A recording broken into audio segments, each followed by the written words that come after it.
Welcome, everyone. I'm Erin, the Slow Food USA Policy and Advocacy Coordinator. I want to welcome you all to Open the Floodgates, diving into the AQUAA Act. This is a co-production of Slow Food USA and Slow Fish North America. Please feel free to type your questions at any time in the chat, and we will spend some time at the end of our conversation answering them. Also, feel free to introduce yourself in the chat. Let us know who you are and your slow food connection or your slow fish connection, and acknowledge the land you're on if that's part of your practice. Slow Food USA is providing Spanish language interpretation for today's event, and you can turn on this service by clicking on interpretation at the bottom of your screen and choosing Spanish. Slow Food USA unites the joy of food with the pursuit of justice. We cultivate national programs and a network of local chapters, host educational events and advocacy campaigns, and build solidarity through partnerships. Together, we are dismantling oppressive food systems to achieve good, clean, and fair food for all. The Food and Farm Policy Steering Committee is a group of slow food leaders interested in the role policy plays in shaping our food and farm system. Our goal is to position slow food as a leading voice in important food and farm policy debates, and to get more individuals and communities engaged in the policy conversation. Now I'd like to introduce you to Collis Stoll as moderator for today's discussion. Collis is the president of One Fish Foundation, a sustainable seafood education nonprofit based in Maine. He is also a member of Slow Fish North America Oversight Team, the Slow Food USA Policy Committee, and a board member of the Sustainable Fisheries Foundation. He's hosted, moderated, and emceed several slow fish in-person and virtual events over the past 5 years.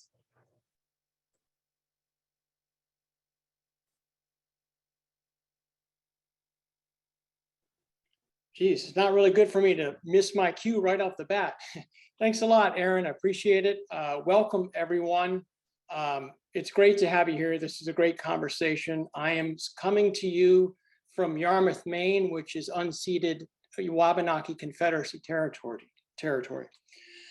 For those of you who don't know, Slow Fish North America is a grassroots community of seafood harvesters, fishmongers, business owners, chefs, educators, and other people in and around the seafood supply chain, supporting community-based fisheries and the shared values of providing good, clean, and fair seafood.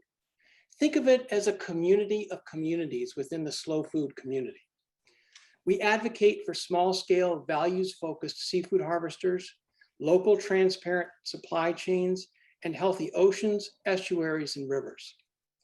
Before I introduce our great panel, I'd like to reflect on these shared values. Our mission requires us to look at different elements of food systems through the prism of these values. Is it good, clean, and or fair? From a seafood perspective, was it caught or harvested sustainably?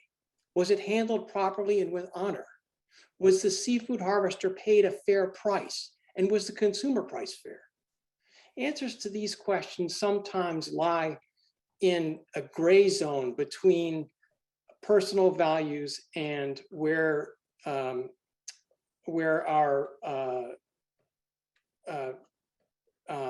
sorry, my computer just blanked. Sorry, where our other goodness, that was not good. Where our other values lie. So. It's important that we understand that aquaculture spans a massive spectrum, from the small-scale oyster grower harvesting for her community-supported fishery clients to billion-dollar multinational corporations producing tens of millions of pounds of farmed Atlantic salmon a year. The Advancing the Quality of American Aquaculture Act, or AQUAA Act, is a bill in Congress that would effectively open federal waters to industrial aquaculture in the exclusive economic zone from state water boundaries to 200 miles offshore. Given the scale of potential ecological and economic impacts such a law would bring, there's been insufficient discussion or clear opposition in Congress. Supporters claim it'll decrease the amount of seafood, often estimated at anywhere between 65 and 90%, that we import in the US every year. Opponents cite the abysmal environmental track record of factory fish farms and the local and impacts on local coastal ecosystems So, you know, that can range anywhere from, geez, my computer just did it again, sorry.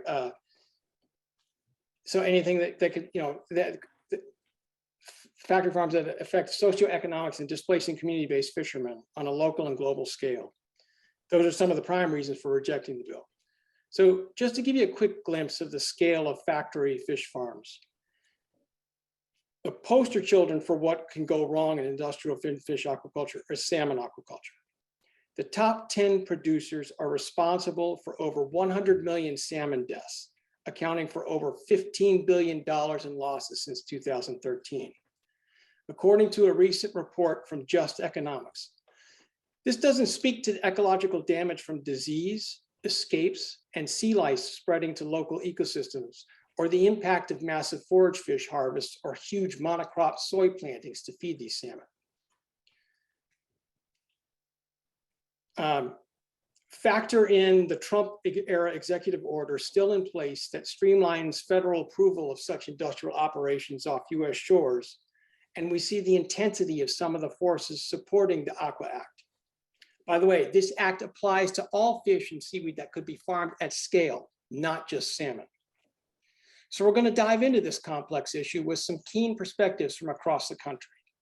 We have 3 goals today. First, we're going to elevate awareness of aquaculture with values as opposed to industrial scale ocean farming. Second, we'll provide action items so folks can make their voices heard, either by contacting their representatives in Washington or sign-on campaigns. And we'll share tools to help you amplify the message within your own networks. Remember, the more people we have actively supporting aquaculture with values, the more effectively we can change minds about measures like the AQUAA Act. Our first storyteller today is Marianne Cuffone, an environmental rights attorney who runs the environmental program at Loyola University New Orleans College of Law. She founded and manages Recirculating Farms Coalition and co-founded Don't Cage Our Oceans, a coalition fighting development of offshore finfish aquaculture. Next, we'll hear from Dune Lankard, Eyak Athabascan native of the Eagle Clan and president and founder of the Native Conservancy, which empowers Alaska Native peoples to permanently protect and preserve endangered habitats in their ancestral homelands. One specific program is reconnecting coastal communities to traditional kelp harvests. Then we'll hear from Severin von Charner Fleming, who founded Smithereen Farms, a community-focused farm in Pembroke, Maine, that grows everything from seaweed and oysters to strawberries, blueberries, and vegetables. She also founded Greenhorns, which is a hands-on program that works to promote, recruit, and support the next generation of farmers. We'll finally hear from Renee Erickson, a James Beard Award-winning chef and co-owner of Sea Creatures Restaurants in Seattle, a group of popular restaurants promoting responsibly harvested seafood, including wild-caught salmon and locally sourced kelp and oysters. If you'd like to pose a question to one of our panelists, please use the chat button at the bottom of the screen. We'll do our best to get to as many of your questions as we can. We know you may want to provide some input today, and that's great. Please remember that part of the safety of this forum means that all comments should be thoughtful and respectful and posted in the sense of healing and unity. And with that, we'll hear first from Marianne. Marianne, you know this as well as anybody what's going on. Could you please share with us an overview of what the AQUAA Act is, other related threats, and what the legislative and policy landscape look like currently? Sure. Hey, everybody. I'm Marianne Cuffone. I am hailing from New Orleans, Louisiana, which we recognize as Bulbancha, land of many tongues, because our maps are currently inaccurate as to our tribes and their historic spaces. So I was asked today to do an overview of where we are legislatively and in policy on offshore finfish aquaculture. I'm going to take a second here and share my screen. I have some slides. And just let me know if they are coming through okay. Y'all can see them? Great. So We talked a little bit in the introduction about advancing the quality and understanding of American Aquaculture Act, the AQUAA Act. There have actually been various versions over the years since the early 2000s. It was introduced again in 2021, most recently by Senator Wicker from Mississippi and co-sponsored by Senator Schatz from Hawaii and Senator Rubio from Florida. On the House side, it was introduced by Representative Palazzo, who is from Mississippi's 4th District, and Representative Case from Hawaii's 1st. Basically, this act would allow permitting in US federal waters under National Oceanic and Atmospheric Administration and National Marine Fisheries Service. And there's no real meaningful specifics on this, which is a real problem. Most of the details regarding species and procedure have all been left up to the individual projects on a case-by-case basis. The good news is that this particular act is unlikely to move forward in its current form. However, it might be added to a moving bill.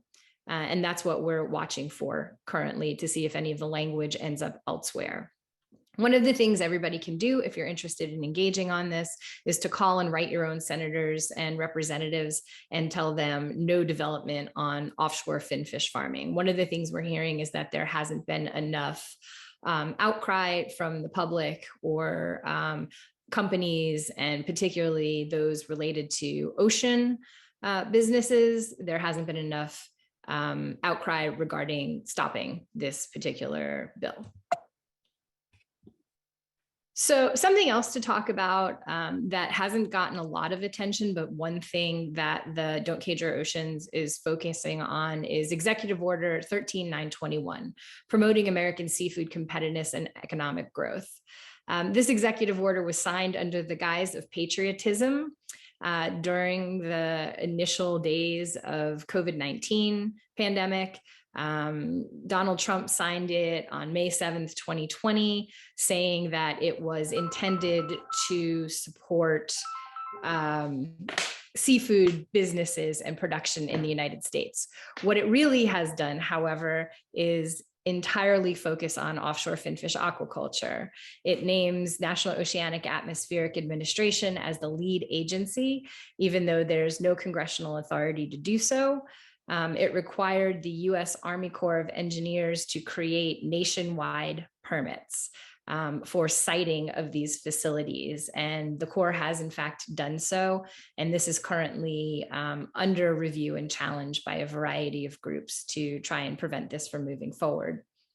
It also required development of aquaculture opportunity areas. And I'll talk a bit more about those next. Essentially what these are carved out pieces of the marine environment in federal waters where aquaculture permitting can be fast tracked. And this is something to watch and be concerned about because it's moving forward fairly quickly.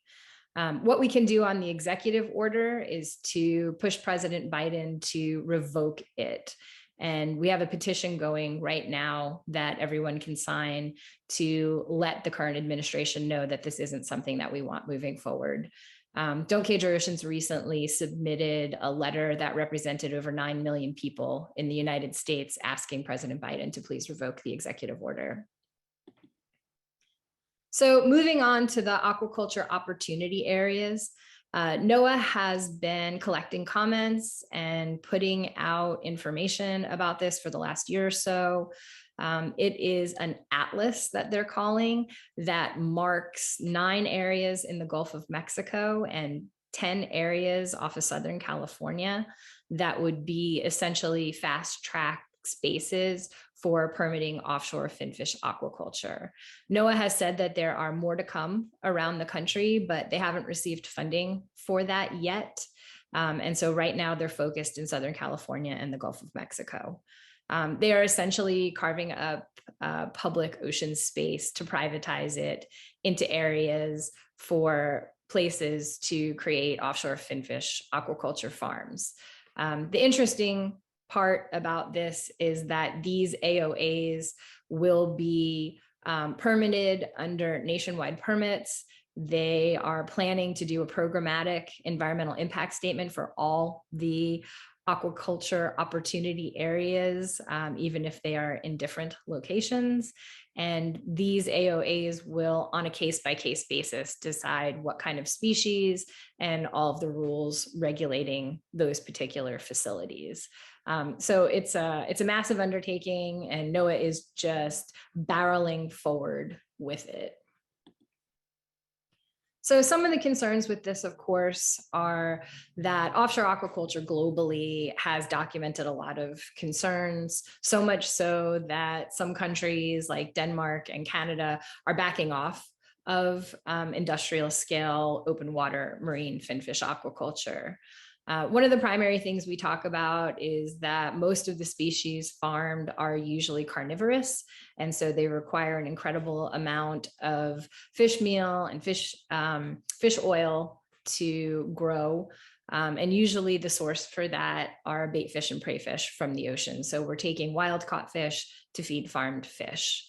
Other issues are biological and chemical pollutions, biological meaning escapes of the farmed fish into the wild, increased and concentrated fish waste from the farms, and pests like sea lice. And then for chemical pollution, things like antibiotics and other pharmaceuticals to keep the cages clean. And actually the cages themselves are often made of metal like copper. There's a variety of user conflicts from boating and shipping and fishing and diving and swimming to a variety of other issues, because we're taking public space and privatizing it for corporate profits.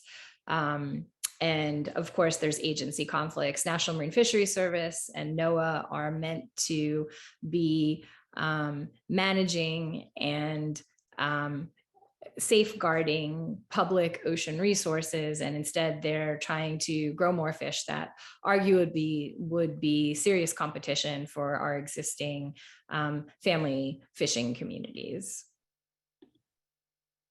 So sort of last piece on this is just to let you know what's first up. And right now the primary facility that we are looking at is in the Gulf of Mexico off of Sarasota, Florida. It's Ocean Era, who formerly was Campeche Farms, formerly was Kona Blue. This is the famous farm in Hawaii that gets a lot of attention and also a lot of public funding. And they are planning to build a facility to grow Almaco jack, which is also sometimes called yellowtail. They are planning to grow about 75,000 pounds of Almaco jack off of Sarasota, which is actually more than the annual catch of Almaco jack in the state of Florida on an annual basis.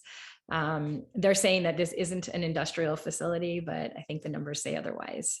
The Environmental Protection Agency has already issued a discharge permit for the facility.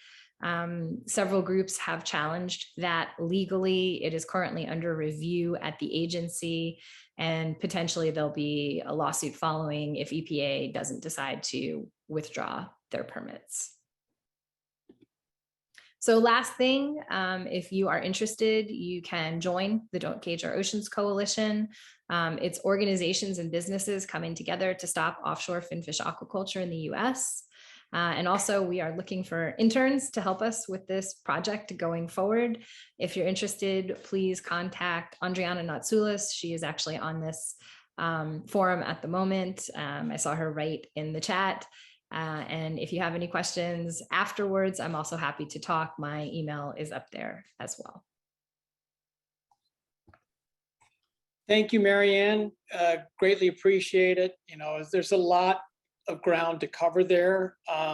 And that the information that Marianne pointed to, we're going to have that towards the end of the webinar, as well as reference points for everyone. Quick follow-up question, Marianne, just for a minute, because I know a lot of people are talking about recirculating systems, land-based systems, as like an environmentally friendly approach to aquaculture. But I think it seems like scale is an issue. We have a farm, a proposed farm here in Belfast, Maine, that would be massive. So could you talk a little bit about that and how that lies? Sure. Like with any kind of agriculture, there are more sustainable ways and less sustainable ways to do things, and fish farming is no different. So our organization, the one that I work for, Recirculating Farms, actually supports small scale, community oriented recirculating farming. A lot of the facilities that I have seen out there that claim to be recirculating farming are not in fact that. They take water from the natural environment, they use it to flow through their facility, and they discard it into the natural environment. And that's not recirculating. What we mean by recirculating is actually using within the system all the water and waste that comes from the system. So it matters, where it is located, the size of the facility, what's being grown, how the system is set up, whether it's community oriented, if it is in fact about local food systems, all of that matters. And we look at all of those things, what species are being grown, where the power is coming from, is it renewable energy, all of those different things to determine if it fits within a box that we would consider a supportable system. Thanks, and that makes perfect sense, and scale certainly fits into that. Also the values, and that's where we're going to head next to speaking with Dune, because with the Native Conservancy and the efforts there, it'd be great, Dune, if you could share with us the work that's going on with Native Conservancy and that focus, of community focus around the efforts to reconnect people to kelp and the local foods there. Sure. Thank you for thinking of me. I'm fighting back allergies here today, so bear with me. I'm joining you from our EAC lands here in Cordova, Alaska. And we started the Native Conservancy mainly as a land back organization in 2003. We've been working with a number of environmental groups, and we were able to preserve about 1 million acres of wild salmon habitat in the region from being clear cut.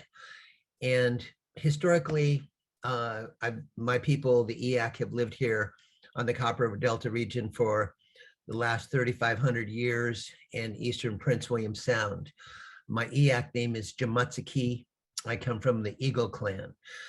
There's about 400 of us EACs surviving here today. And I've pretty much grown up fishing in both Prince William Sound and the Copper River Delta since I was 5 years old. I'm 62 right now, so I've spent my life on the ocean. My education and enlightenment has come from the sea. I witnessed crashed fisheries from the 1964 Good Friday earthquake, and then 25 years later, on the date of the earthquake, we had the Good Friday Exxon Valdez oil spill also happen in our backyard. And now 25 years after that, we're dealing with climate change. So we've kind of seen it all. And then in my lifetime, we've seen 5 of the largest salmon hatcheries in Prince William Sound get created in the 70s. And what originally had started out as a 20% enhancement of our wild fish ended up being a 100% replacement of our wild runs. Over the years, we have seen some of the wild runs coming back in big numbers every now and then, yet overall, our run sizes of our wild fish are down, as well as the fish are smaller in size. With the Exxon Valdez in '89, that oil spill pretty much wiped out our Pacific herring runs. It went from 200,000 ton to only 4,000 ton returning. And the good news is the last couple of years, we've had upwards of about 20,000 ton of herring spawning, returning and spawning in Prince William Sound and on the Copper River Delta. I'm worried about the ocean habitat for not only herring and salmon, because it's the type of fisherman I've been my whole life, but a lot of the fishermen are still in denial about climate change. And what they don't understand is ocean acidification and ocean warming is going to impact both hatchery and wild fish. And now in the last 4 years, we've witnessed crashed fisheries on the Copper River Delta. Normally, we would catch 1 million to 2 million sockeyes annually. 4 years ago, we only harvested 44,000 sockeyes. The next year, 85,000. Following year, the ocean heated up to 76 degrees for 3 weeks down to 20 feet below the surface, 40 feet at low water, killing literally millions of krill, mussels, wild kelp forests, and salmon and birds that didn't have rivers to go up because of the drought. So now I'm a kelp farmer. And having witnessed all that I have, and especially this modern day land claims on the ocean in the form of kelp and mariculture farming, I really think that it's time that the Native people organize and rise up against this and advancing the quality of American Aquaculture Act. Because right now there's no plan for mariculture, not only in Alaska, but in America or around the world. And, you know, as they say, you fail to plan, you plan to fail. Our Native Conservancy is focusing on the numerous barriers to entry into this emerging kelp and mariculture space. At the same time, Indigenous peoples are concerned everywhere about this new industry popping up on shorelines near us, and especially near our ancestral villages. And in some cases, Native people are demanding a reconciliation of fishing rights and a new act for both mariculture and aquaculture, so we can figure out how we can either have the first right of refusal to get these permits in front of our ancestral villages and our waters, or at least give the blessing to this industry to roll us if we decide to do nothing at all.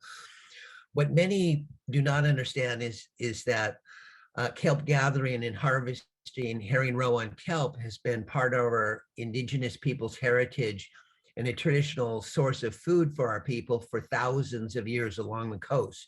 We bartered with kelp. Our Eyak people made kelp cakes. Kelp has always been a part of our historical, traditional, and customary use. Our Native people is helping, our Native Conservancy is helping Native people organize and come up with a plan so we can get involved in kelp and mariculture for these reasons in this order. First, for restoration of our oceans. Second, to grow a traditional food source that we've been enjoying for thousands of years. And third, to build a regenerative economy that we can be not only proud of, but a part of. So our Native Conservancy is helping the Native people form a native kelp cooperative to assist with the landscape and site analysis, kelp farm design and purchasing equipment, building our own magic buoy company for data, smart buoys, doing our own wild seed sourcing, training, certifying divers for harvest, cultivation, also doing deployment and monitoring, and then figuring out how to do the harvesting, the processing, the value-add marketing, and transportation to market in the spring. We're also forming a Native Kelp Alliance, which we feel there's a lot of laws and regulations and policies that just aren't quite right in this industry. We'd like to see programmatic permitting, since a lot of our work is scientific and restoration based. So getting 10 permits at a time instead of one, since the process is so long and so costly. We'd also like to figure out how to leave the kelp in the water longer and maximize the carbon sequestration, because if kelp can truly sequester carbon at 5 to 20 times more than living terrestrial forests, and we want to figure out how to keep it in the water longer. Eventually, we'd like to see direct seeding, where we're escaping anchors, lines, and buoys. And then we'd like to see a CDQs for mariculture program, which is community development quotas for mariculture for Indigenous peoples for the surface of the ocean. This way, tribes and villages can own these permits rather than individuals, because when it goes to limited entry and the prices of those farms skyrocket, then a lot of those folks will sell out to industry. And so we're hoping that we can find a way to keep it in our villages. We want to form an Indigenous Ocean Farmers Grant and Loan Fund. We're working with Spruce Root out of Southeast Alaska to develop a long-term, low-interest deferred loan payment program for Indigenous peoples to help them get a farm in the water. But here's the deal. Where we go from here in this industry is really up to us. We can certainly sit back and get rolled and watch other people farm our oceans in front of our villages, or we can take a stand. The Indigenous peoples, as I see it, are the original stewards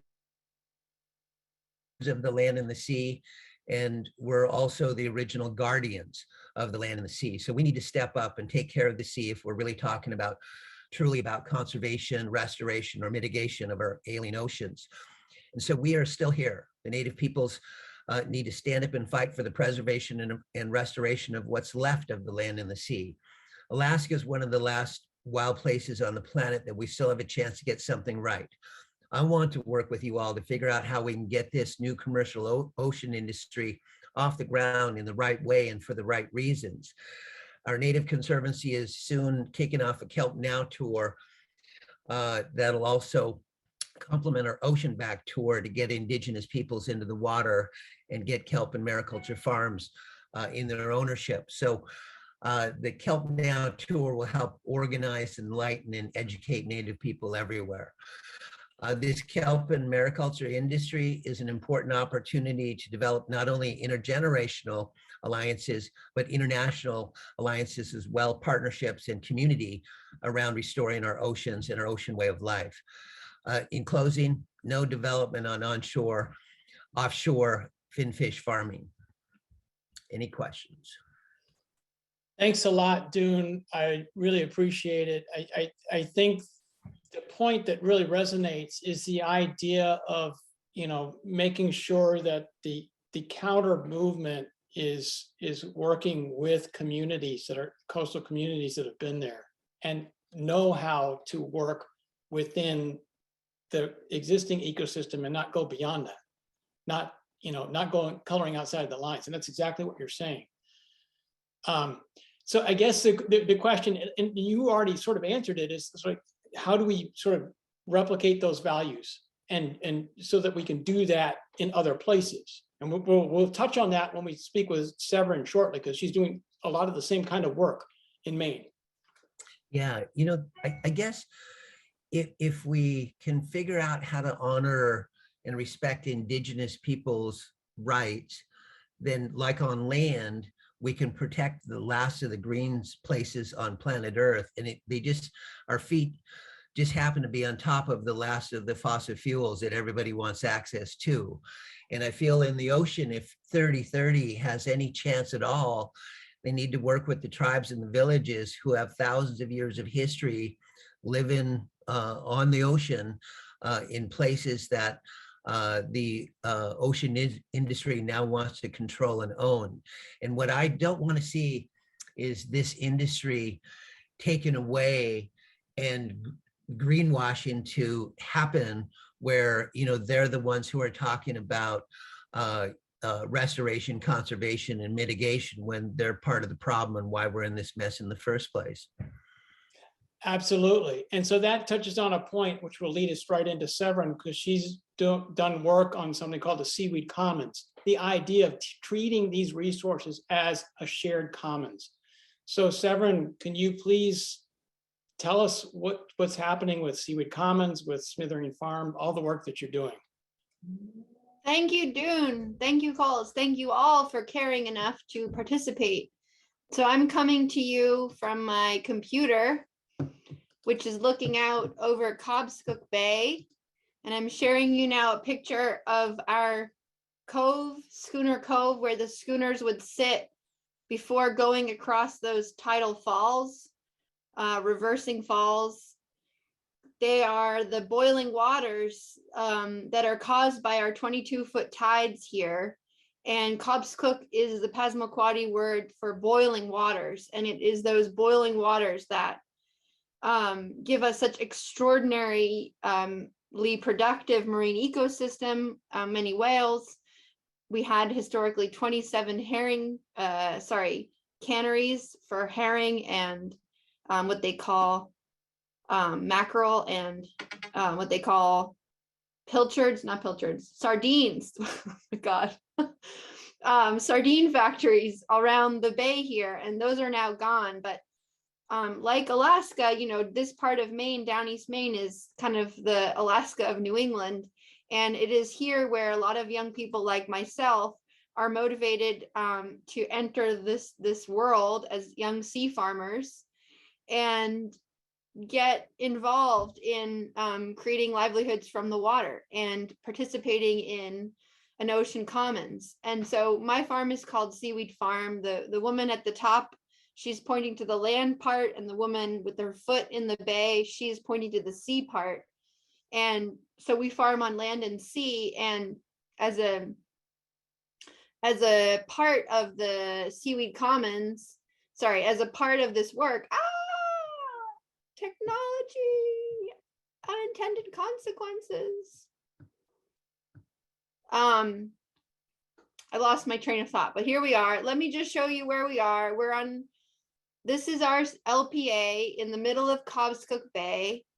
And like many people who are entering these waters, we feel very strongly that the commons is at the center of our work, of our life, and of our purpose as we enter this work. And that the ocean commons, the water that we share, is a public trust, and that the public needs to trust that its governance systems, its regulations and rules are sufficiently protective to ensure, our planetary survival.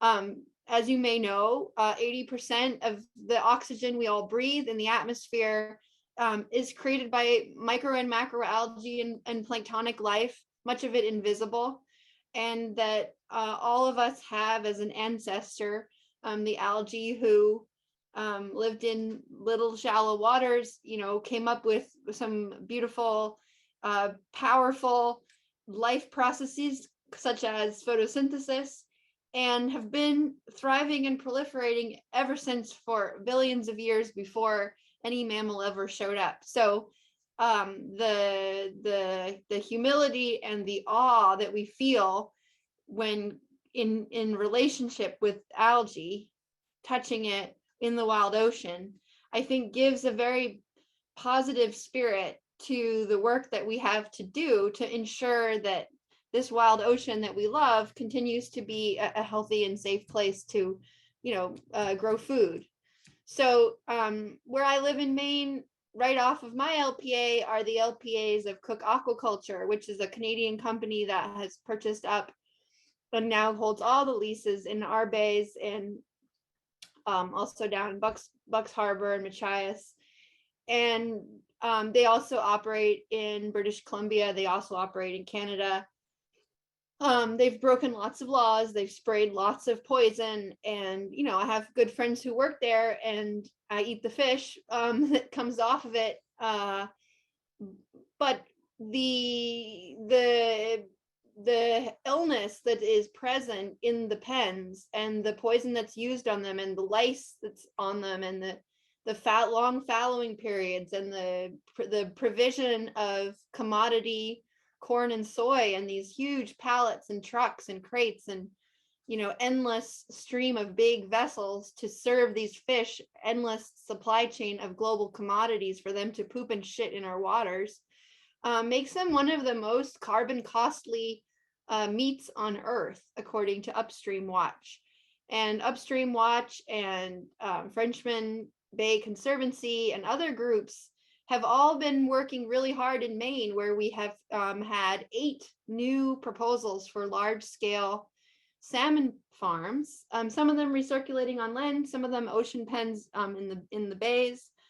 Last week was a big celebration because one of those plans, $500 million plan of a Norwegian company, was thwarted, and it was thwarted through local ordinances. It was thwarted by extraordinary new coalitions of citizens coming together, conservation communities that had never really worked together before with lobstermen. They were working together. We had a testimony from the Acadia National Park. Basically, we're having kind of a mini revolutions all up and down the coast. as citizens have to figure out how to work within our democracy, within our democratic process at the local town level, at the state level, and, you know, increasingly with a DMR. And successfully in that case, the permits of that proposed American Aqua farm was rejected. Now, the current limit for an aquaculture lease in the state of Maine is 100 acres. Just to put that in context, my little LPA is 2 little strips of 400 feet. So the scale, the extreme scale of these big operations and the $1 million worth of fish in each of these pens is something to really consider when we're trying to preserve coastal livelihoods and kind of meet the character of our state, a place of many bays and towns and wharves and weirs and you know, steeples and community halls that are really scaled to the landscape of an owner-operator fishery.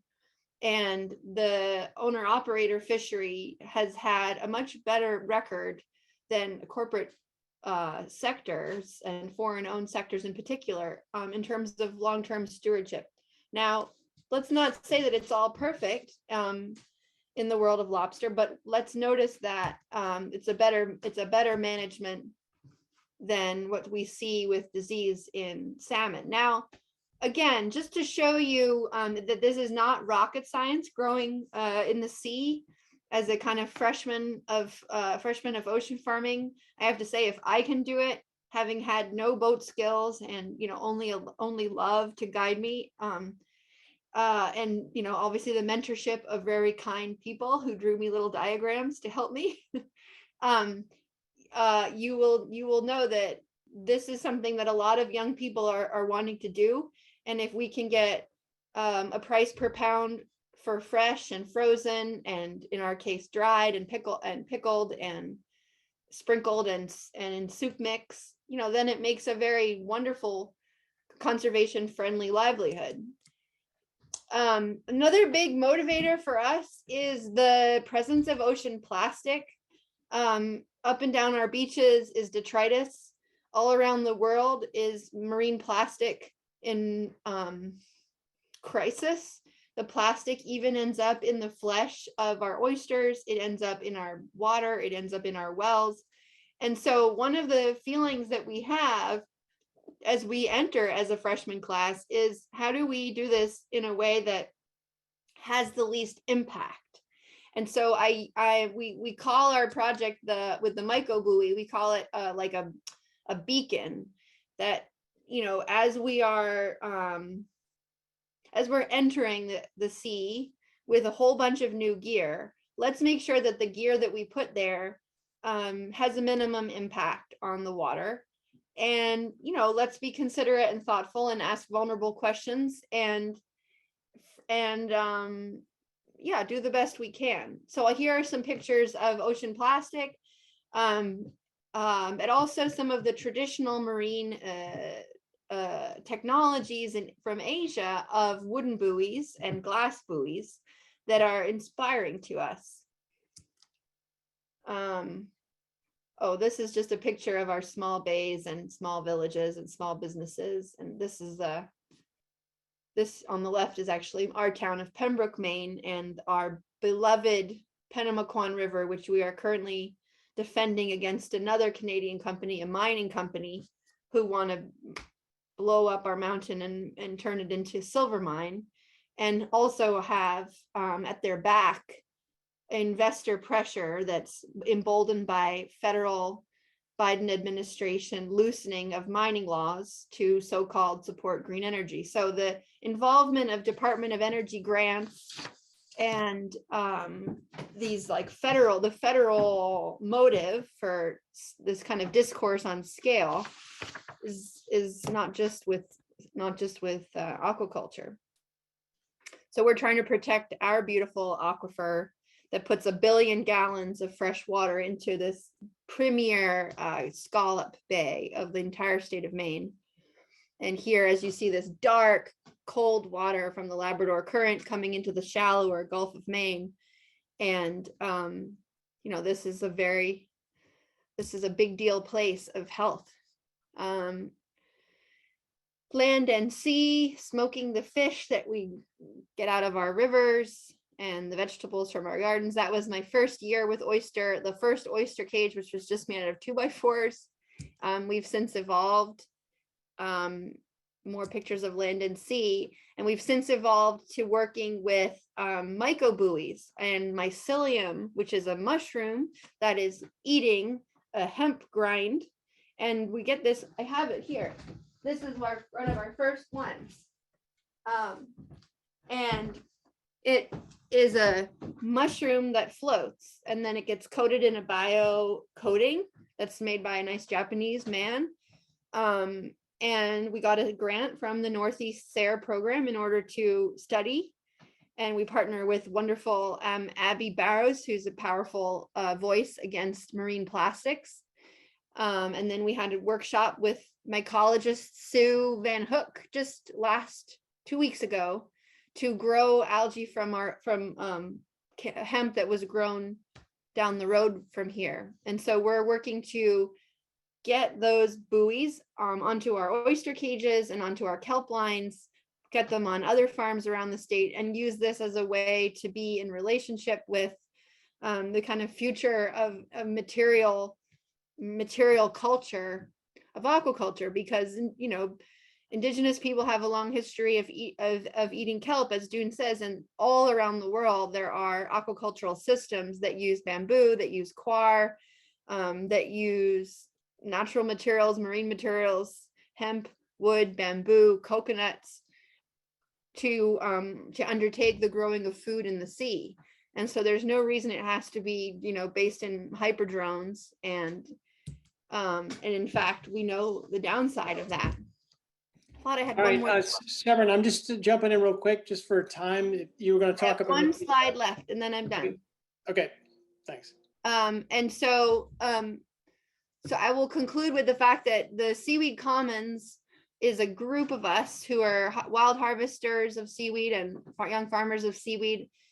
And we put together a policy paper, a position paper, laying out our thinking, because we are so, we've been frustrated at this seaweed saves the world hyperscale discussion that's going on, all this, emphasis on offshore and venture capital and win-win, and yeah, it does sequester carbon. But one thing to remember is seaweed is saving the world right now.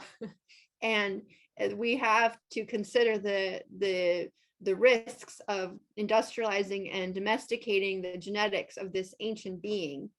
So Seaweed Commons meets on Thursdays, and we zoom around the world and talk. We have this policy paper. We have an introductory website with video that you can watch. And we've been increasingly speaking in the press about other parts of the kelp story and the small harvesters who have great vista from where we sit on the rocks like seals. We can see the bad stuff going on before you read about it in the paper or in a conference context. It turns out there's a network of mermaids already watching out for the ocean. And we invite you to kind of join with us. We have a session with NAMA, the North Atlantic Marine Alliance, on June 8th. And then we have a session at Seaweed Conference in September. And then I've got a couple of recent press pieces there listed. But I think the bottom line is the same point that I heard Dune saying, that the ocean is shared and you cannot own the ocean. So as soon as you have this scale of grabbing and leases that are saleable, a lease that can be sold, that is a privatization of the ocean commons, and it's unacceptable. I look forward to this discussion, and I thank so much the organizers of this event for thinking ahead and intervening in this grabbing of the ocean. All right, well, thank you, Severin. It's a great story, as always, including what happened with Frenchman Bay.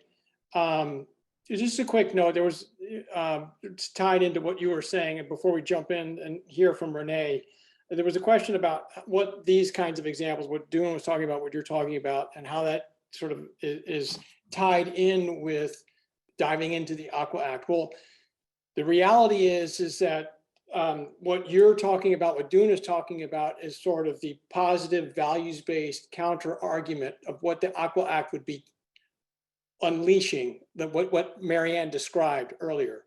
So these are the sort of the examples of where small scale values-based approaches to aquaculture would be effective and working with communities, as opposed to what the AQUA Act would be working on. So I just wanted to mention that now. We'll get more to that to the Q&A.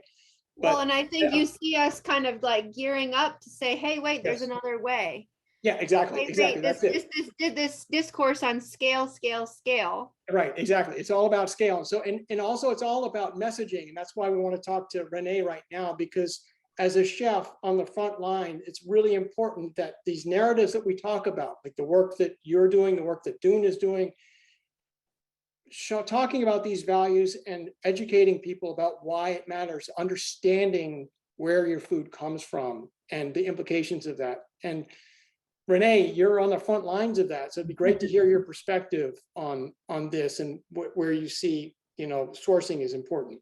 Sure. Yeah. Hello, everyone. My name's Renee Erickson. I'm a chef here in Seattle, Washington. I am on the unceded Duwamish land and the Coast Salish peoples.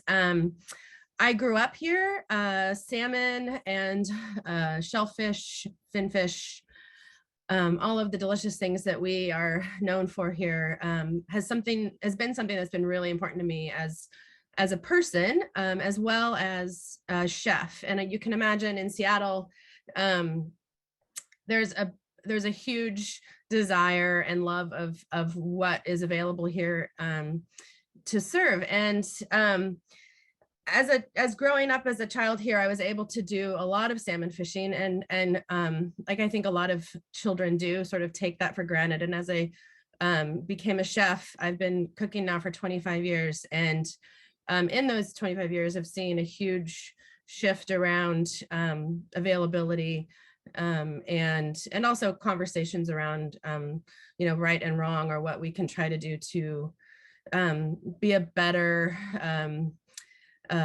a person in sourcing what we're serving our guests. We at the restaurants, I have 7 here in Seattle, and my first one's called Walrus and the Carpenter, and that was the first restaurant where I was able to really choose what I wanted and what I was gonna stand behind as far as seafood and things that we would serve. As an early chef, I actually, as I think a lot of people do in trying to learn my craft, was very excited about all these opportunities and tried a lot of things, and quickly realized that I was supporting all the things that I think were, in the end, making the seafood, particularly in my case, the salmon, fall apart. It gets me, very emotional, because I think it's something that just feels so obvious to me as to the choices and the effort that needs to be made to save not only salmon but all wild fish that we have left in our oceans. Excuse me, I have, unfortunately, the COVID, so my talking is going to be brief, so pardon me. In regards to why I'm here, I guess my goal as a chef is to choose things that are sustainable, local, and by local I mean things from the Pacific Northwest, as well as we do buy sockeye from Bristol Bay. Excuse me. But other than that, what we serve in a restaurant that basically benchmarks what we do as a seafood restaurant, we serve a very narrow bunch of species because of availability and sustainability. I'm so sorry. I don't have a computer problem. I just have a throat problem. I was on the waters when the collapse of the Cook Aquaculture farm in 2017. And I'm endlessly kind of appalled by the fact that the infrastructure or lack thereof of what to do in an escape like this essentially didn't exist. And people were largely unaware that this was even happening. And I think as a chef, I ended up kind of in a place where I was just even more aghast by the fact that people continue to like kind of turn their eye to that. So in reality, I think my main purpose as a chef in Seattle is to bring about this sort of conversation. So whether it's within our guests, within my staff, on all my social media platforms, and supporting those that are doing the right thing, whether it's selective fishing, different types of gear, not fishing when they should, when there's low runs, and pulling fish off the menu when it shouldn't be there. I'm sorry, I'm definitely having a hard time speaking. But the AQUAA Act, I think, is something that, I think going back to the question that happened around how this all matters, is it's such a huge, easily seen problem when you think about all the other factory farms that have existed in the past. And it feels like we're just stubbing our toe again, all over again around the same thing, but in a way that people aren't really forced to notice or even see it. Fighting this, I think, is very important, and being able to participate in that as a person here in the Northwest that is trying to support fishers that are doing the right thing is very important to me.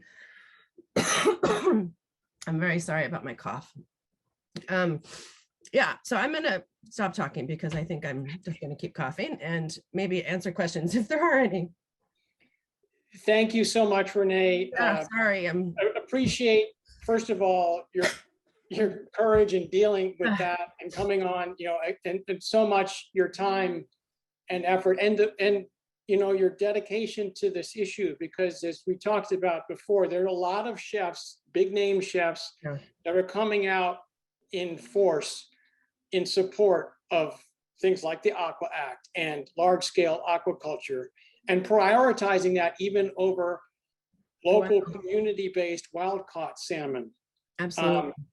And so, it's important and really huge for our discussions here to have someone of your stature speaking on another vein about why it's important to step back and think about local responsible harvest. So thank you very much for that. Yeah.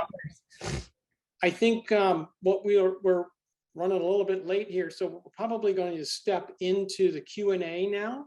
And we do have some questions here. The first one came from Fernando. And I would probably pose this one to Mary Ann. If I think that's the best one, it would be globally, how does existing North American and US in particular aquaculture compare with respect to volume? Yeah, we're definitely slow to the fish farming game in the United States. And that's one of the reasons that NOAA and NIMS keep pushing this AQUAA Act path, that they say that we in the United States need to step up our game. That's not necessarily true. We produce a lot of seafood in the United States, and part of the issue is that we export a lot of our seafood to other countries who are willing to pay more, and that we don't support our commercial fishing families and communities as well as we should have in the United States. And so that's one thing that we can do instead of creating opportunities for industrial scale aquaculture off the coast, is actually turn our attention to supporting our fishing families in the United States and keep more of our seafood that we've already produced here home. The other thing is supporting actually more sustainable forms of aquaculture. Some of the things that we talked about here: seaweed, community-based aquaculture, land-based recirculating small-scale aquaculture. And so turning away from the industrial operations and thinking about true community-based seafood and other mariculture production. Yeah, that's a huge thing. And in my classroom, that's the first question I'm trying to get students, whether they're fourth graders or grad students in college, is they ask the question, where is it coming from? That question right there can tell you so much about the seafood that you're buying. And having that story behind the seafood, like Dune was talking about, there's a story behind the kelp and the relationship the communities have to the kelp.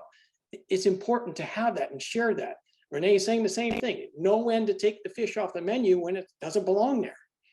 So it's important to be, as consumers, to be smart about that and ask the questions. And it's also important to be aware of some of these issues, that sort of larger issues around it.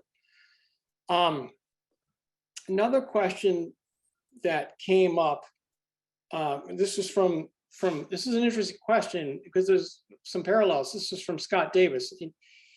He is in Colorado, and there's a lot of issues with Colorado river water rights. We don't want outside water speculators to come in and profit off of scarcity, but we don't want to deny the families who have had rights to this water for hundreds of years. So, there's this kind of conflict here. It's the same kind of thing with, we're talking about offshore resources. Whose water is it anyway? And how do you navigate some of those questions? I'm going to throw this out to the panel. Anybody who wants to sort of take a swing at it. I don't think there's an easy answer there, but there's some parallel there too. I guess I could jump in and start. I, as an Indigenous person who grew up in the Delta and the Sound, and I've been traveling to numerous villages, like 36 villages across Alaska that are interested in entering the kelp space. And last year, I got a call from some Canadian tribes, and they were saying that, they were concerned about the new kelp and mariculture industry coming to a shore near them soon. And that they felt that a reconciliation of fishing rights was paramount, along with the new Aquaculture and Mariculture Act. And for me, if it's about sustainability or building resiliency or restoration or conservation of our oceans, mitigating, like from the oil spill in Prince William Sound, along the 1,500 miles of coastline that over a dozen villages were impacted by, then the original stewards and the people who still live from the land should have an opportunity to access those permits closest to home. Because, unlike commercial fishing, which starts in May and ends in October here in Alaska, kelpin starts in October and ends in May. So we go out in the coldest, darkest, stormiest part of the year. And I don't want to see my relatives having to travel 4 or 5 hours from home in the middle of winter to check their farm. They should be able to just walk out and throw a rock on the ice and break it and, free up their farm. And I also believe that, because we were the original guardians and stewards, that, we should be given an opportunity to enter this space on our own terms and through our, traditional and customary uses of these resources. And I know that, that the bigs, as we call them, the processors, the canneries, the hatcheries, the seafood corporations, they're going to get their share. The same with fishermen that have the boats and the money. Everyone's going to be able to do what they can. But, my feeling is that the ocean needs our help. And what we're doing with kelp is just one of 1,000 global solutions that needs to be implemented immediately if we're serious about saving the ocean, let alone the planet.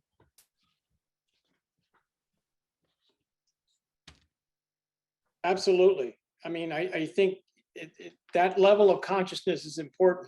And those kinds of questions are just going to be, they're going to be sticky. They're going to be thorny. They're not going to be easy to answer. And we'll have to, we'll have to think of them collectively. But that's the point. And that's why we're here in essence, thinking collectively about this situation, being faced with legislation that could permanently alter our coastal ecosystems. And so how do we do that? And here in this arena where we're talking about the types of aquaculture that you're doing at Native Conservancy, or what Severn's doing with Smithereen Farm, where there's a natural balance with the resource, working in community with resource. We need to keep elevating those stories. We need to keep elevating sort of the counterpoint to the Maui's, the Cook aquaculture, like what Renee was talking about. That was devastating. So I think that's an important thing that we should keep on the map. There was another question that just came in from Ellen in Massachusetts. We're having conversations about removing dams on the Quinnipiquin, the Charles River. Do we feel hopeful for Atlantic salmon returning to New England rivers once dams are removed? Wow. I would like to say, yeah, I would love to be hopeful for that, because removing the dams opens a pathway to natural breeding grounds. But even in Maine, I think there's like 200 or 300 dams that still need to come out. Now they've made some progress. They've taken out some massive dams on the Kennebec and the Penobscot that have allowed better salmon and other fish passage, but we've got a long ways to go. And unfortunately, there's power companies involved. There are water companies that are involved that are either don't want to spend the money to deal with the removal and the cleanup, or they're still somehow making money on it. So I absolutely think so. Anybody want else to chime in? It's just that's the thing. I share your analysis, and I feel like what's so powerful about Slow Food hosting this conversation is we have a strong analysis and political economy that we've discussed at length, also in alliance with Via Campesina and the larger agroecology movement that really cherishes the role of small-scale farmers and peasant farmers in their self-determination. So I feel like that gives us a nice place to start from in the conversation in the sea, recognizing that we don't have private property in the sea yet. And that the customary rights that Dune is talking about predate private property, predate the colonial project, and that those customary rights are negotiated, they're temporary, they come with strings attached. And so a big part of kind of regaining our place in the world we'd like to come to is getting organized enough between us to be either cooperatives or networks or coalitions and citizens who are bound together with an ethos in order to confront these extraordinary powers. In Maine, we have a company that got $40 million of venture capital to sink carbon. There's companies off of the coast of Namibia. They're popping up everywhere to sequester carbon for selling to speculators. And using a kelp scale model to attract that money. Now, it's a sexy story. I'll give it to them, but let's come up with a sexier one. And there's all sorts of incredibly important work that gets left out of that. So I think about my wonderful friends at Sunken Seaweed who are growing seaweed in a contaminated harbor in San Diego, and then turning that into compost and biochar in order to do bioremediation using the kelp to get heavy metals out of this contaminated harbor. Well, guess what? Every harbor is contaminated. There's so many water bodies where phosphorus and nitrogen are overabundant, where we could be making compost from kelp or other algae. Does that work get the attention? No, because it doesn't have hundreds of millions of Department of Energy grants powering a PR story and a discourse that's, ultimately antithetical to the diversity and will of life on Earth. That's why we have these kinds of conversations. Now, one last question to jump into before we wrap up for our time. Oh, And this one, I'm going to direct it, Marianne, and whoever else wants to jump in. As far as diving into the AQUAA Act, what are some specific issues in the language of the act that could threaten seaweed farms? Yeah, I think the real issue with the AQUAA Act is that there isn't any specific language. And this is one of the biggest challenges. It's very open-ended. The intent to do a programmatic environmental assessment and impact statement means that they're looking at all of the projects everywhere. So whether it's in Alaska or South Florida, it's all going to be looked at through the same lens, through the same document. And that's problematic. I mean, even just from South Florida to North Florida, the ecosystem is completely different. We have a variety of different species. And so thinking about doing all of these projects as, under one lens makes no sense.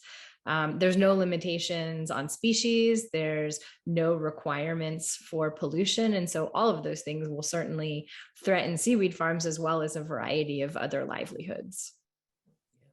And I'd like to just mention a little bit about that removing the dams situation as well. What we found here in Alaska is that if you develop 10% of wild salmon habitat, the salmon could literally disappear for 100 years. But if you remove the dams and restore that habitat, those salmon are smarter than us humans. They're back in 3 to 5 years. And they've seen that if you just get rid of the dams and restore that salmon spawning habitat, they will come back. The other thing I just wanted to mention is that there was a question about the native corporations, whether they're supporting our native conservancy and this kelp work up here in Alaska. What our hope is to bring the tribes and the villages, the village corporations and the regionals all together to work on this, because we could create a structured fund with the financing that these entities have available to them and actually, help indigenous farmers get in the water. And, there's so many barriers to entry, unlike fishing where, let's say if I wanted to go fish Bristol Bay, I'd buy a boat, I'd buy a permit, I'd buy the nets, and I'd go think like that fish. With kelp and mariculture, it's a whole different situation. You have to create the whole chain, from seed to sale. And so it's a lot more work to do here in Alaska, but we're excited to be a part of it, and I'm really happy to be on this panel with you all too today. So thank you, and it's wonderful to meet you. Thank you, Dune. We've got a couple of more good questions that have come in. I guess I want to sort of pause here, and just check in. Do you all want to sort of keep this conversation going on and do a couple more questions here? Because there's a couple of them that are pretty interesting. So one from Ellen, this is sort of a follow-up question from her. For much of the large-scale aquaculture, feed is embedded with pesticides. I believe it's an anti-lice pesticide. Can you speak to the overall chemical fertilizer and pesticide use in the destruction of the world's waterways? Well, yeah, we can. I mean, we know that Chile is the second largest producer of salmon in the world. And by far, they are the largest producer of salmon that have been fed antibiotics. But Marianne, I know you've got this in your wheelhouse, and let you sort of take it and run with it. Yeah, it's extremely unfortunate that we're pursuing this in the United States as if we don't have enough problems with dead zones and pollution in our waters, right? That we're going to make an entire new industrial industry. And haven't we learned from what we've done on land? But seemingly not, seemingly not. Many of the facilities in other countries, they use a variety of antibiotics, many things that are actually banned in California and other parts of the United States that we still get through imports because they're not well policed and not well inspected. And so the thought that we're going to do it better in the United States is very short-sighted and very unlikely. Even those of us who are involved with organic agriculture know that there are things that are it doesn't mean that it's 100% natural or pure. And so thinking about what kind of chemicals that we allow in our food here in the United States, it's very unlikely that we're going to avoid those things when they move into industrial fish production. So it's a big concern, certainly a concern in terms of things like antibiotic resistance that can happen from overuse. Certainly, concerns with the various kind of chemicals that fly under the radar. There's a lot of uses of chemicals, off use of chemicals that are created for one thing, but then used for another. And so they're not regulated for that other thing. So these are all concerns that we have about it. And there are a lot of groups looking at this now in terms of pollution and pesticides. Beyond Pesticides is one of them. So I encourage you to look at some of the materials that are out there on this. Yeah, we'll be sharing some links here, and stay tuned to the Slowfish North America website, which we'll post in the chat. We'll have some more information there. We've got more questions. I think at this point we're going to sort of start to wrap it up, because there's actually another call going to be used on this channel for slow food in just a few minutes.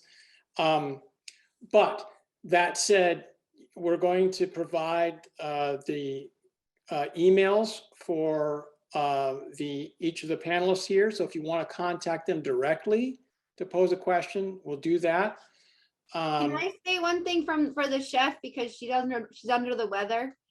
That the role of the chefs are so important in helping the Americans who are right now getting their Chilean farmed salmon from Costco, buy the literally £1 million 747 3 times a week. I actually have a friend who drives the plane that comes from Chile to Miami delivering that fish. And the appetite has really grown. Like it's not a war on drugs because people don't want drugs. People are eating this fish. And so a big project, I think, is tantalizing these taste buds of ours, especially with the mariculture of algae. I mean, the extraordinary mineral tastes. And you just need a little sprinkle. You just need a little strip in your soup. It's a condiment. It's not a bulk commodity. It's not that you need a lot of it. And I feel like this is the project for the chefs, is like the savor. Well, I think you're right. Absolutely. And it's a challenge, unfortunately, because so many chefs feel pushed on every direction financially, all the things that, you've heard about, obviously, in the last few years. But I also want to force everyone that dines in restaurants to go back to what it felt like it was 10 years ago, when there was the listing of every location that everything came from. That's disappeared, and people aren't asking anymore about where the fish is from or who farmed it, or if this fill in the blank is whatever. And it's a little surprising to me that doesn't happen. And I know in my town there's lots and lots and lots of fish that is nowhere from the Pacific Northwest being served, and people are fine with it. So I think it kind of everyone's gonna have to literally give a shit about saving all these creatures that live in our oceans, or they're going to be gone, because it's so much easier for these big companies to buy their way into destroying our waters. It's pretty shocking that we're still, it's still, it's forever going to be a conversation, obviously, because money's king in America, but fighting to save all of these things is so important. And, it's a challenge, because we spoke about this the other day, but James Beard Foundation, which is trying to do some good things around the industry, is promoting, Aura King like crazy. And so there's just, it really is a combination of both guests and chefs having the courage to, put what actually is sustainable on their menu. Absolutely. And then again, this is something that comes up in my conversations, whether I'm in a classroom or whether I'm at a restaurant doing a seafood event. the onus is on us as consumers too. We need to be smart enough to have the, have the information to ask the question, where is it coming from? And start demanding that. Start, demanding values. And that's what this comes back to. It's values. It's a seafood with values and that aquaculture with values. And so we need to be, imposing that in our decisions and making it sort of affecting the change that way, as well as elevating our voices. So with that, I want to say thank you to everyone. Brian has been sharing all of these links, for different panelists. The panelists have been showing their email addresses. If you'd like to direct a specific question to a panelist, please do so, and me included. We're happy to continue this conversation because these conversations are important. Brian's also going to be adding some links because, as I said up front, we've got a couple of things that we, are leaving you with. There are some sign-on letters to make your voices heard about this issue. There's also links so that you can find and contact your representatives in Washington. There's specific sign-on letters for different states where senators that are co-sponsoring this bill and congressmen are co-sponsoring this bill that are those sign-on letters are specifically targeted to them. So check those out. And also, as we said all along, sharing this message, spreading the word is really important because that's how the effective change, like what happened in Frenchman Bay, occurred. With enough voices elevated, it matters. So this has been a great discussion. I always learn something from these things. I'd like to thank our panelists, Marianne Cuffone, Dune Lankard, Severin von Charner-Fleming, and Renee Erickson. I'd also like to thank Brian Salem from Slow Food USA Communications Director, who's the tech wizard that has made all of this digital magic happen. And Aaron Kelly, who's Slow Food USA's Policy and Advocacy Coordinator and our Master of Ceremonies. Aaron, you have a couple of parting messages to share?